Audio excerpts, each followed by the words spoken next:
In this video, I'm actually going to introduce a new project.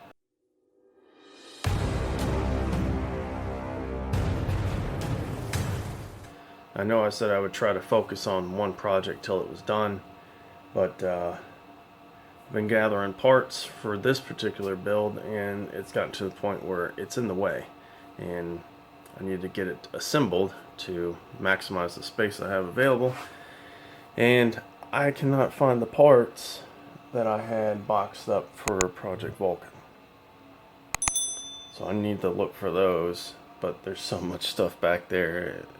Yeah, so I need room to move stuff around and find parts for Project Vulcan. So we're going to start on this little project, and I'm actually going to ride this to work once it's done. You probably saw it in some of the videos in the background, so the cat's kind of out of the bag anyway, but here it is. This is my Honda Z50. I did some trading for some other stuff and got the frame with the aftermarket front end. No motor or anything like that. I'll insert some pictures for you to kind of see. I still need to decode the VIN/serial number. The frame's been powder coated. As you can tell, I've been trying to strip some of the powder coat off to see the VIN. So I'll get that figured out. Once I know what it is, I'll let you guys know. But we're going forward with the build. Now, this isn't going to be just a little Z50 that you can put around in the yard with. Remember, I said we're going to ride this to work.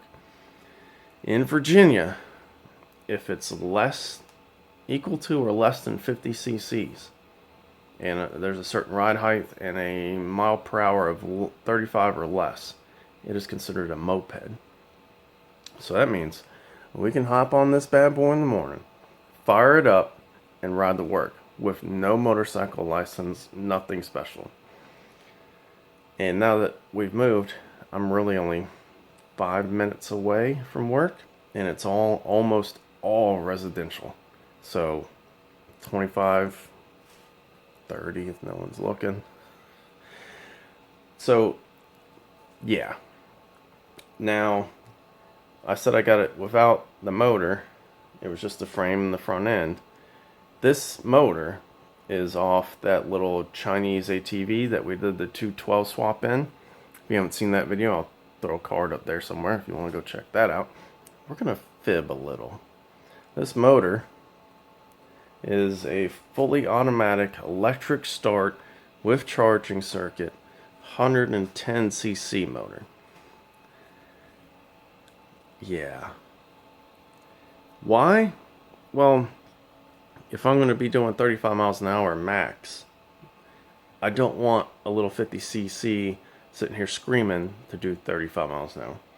So we'll just have to be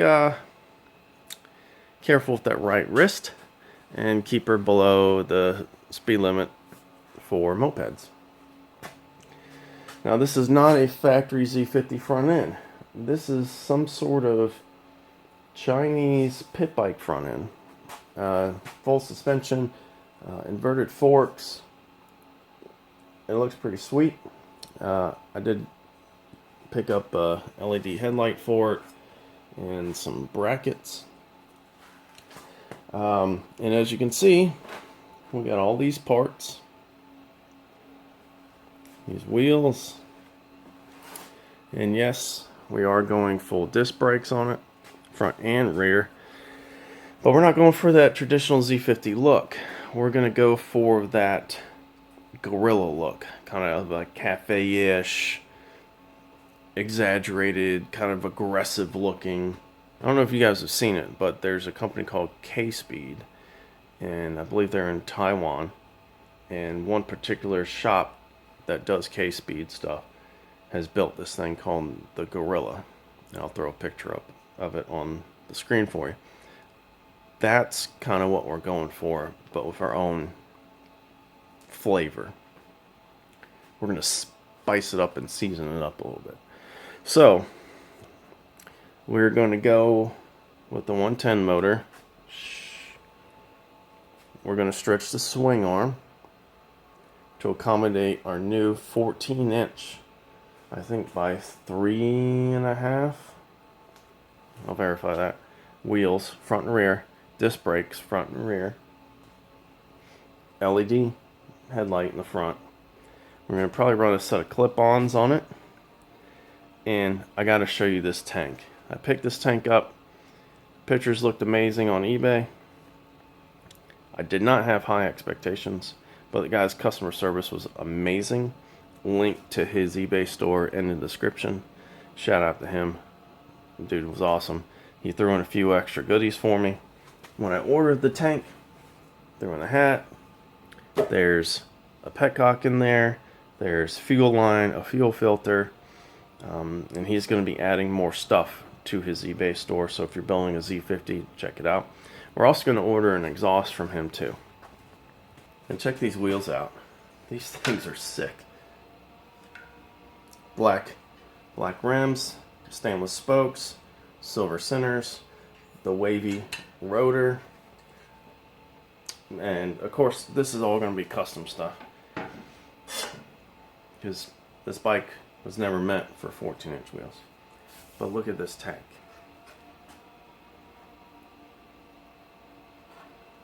It's got a kind of modern sport bike fuel lid on it. Look at that paint job. Now I haven't polished this. I didn't paint this. This is how it came. And I thought when I got it, I was like, well, you know, when I went to order it, I'll just strip it and repaint it because I'm sure the paint's going to look like garbage. I couldn't have been more wrong. But that is going to sit on top of that.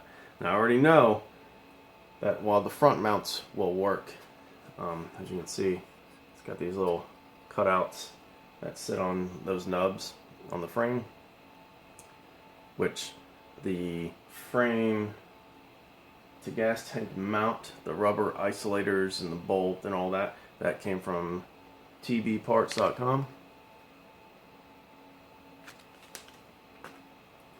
So, well, the front works. Now the rear, this tank is a little longer than the factory, so we'll have to cut that rear tank mount off and move it back to accommodate this tank. So we got a little bit of work ahead of us, but all completely doable. Got a bunch of parts. Hopefully they all fit. You know how some of the aftermarket stuff can go. But the first thing that I need to do, and it's going to be a doozy, and I may have to have someone else do it, is to mount these 14-inch tires, which are pretty firm. These are 90/90s for 14-inch wheels. They will fit the rims, but they've been squished in a box and they are harder material, so I may kind of struggle getting these mounted to these rims, so I might have someone else do that. Just wanted to do a short video for you guys to kind of introduce you to the project. Hoping it goes quick so we can get this done and back on Project Vulcan. Showing you guys the parts, showing you where we're going with it, telling you what the plan is, showing you what we're starting with. But that's it for this one. Until next time, guys, get up, get out there and do it.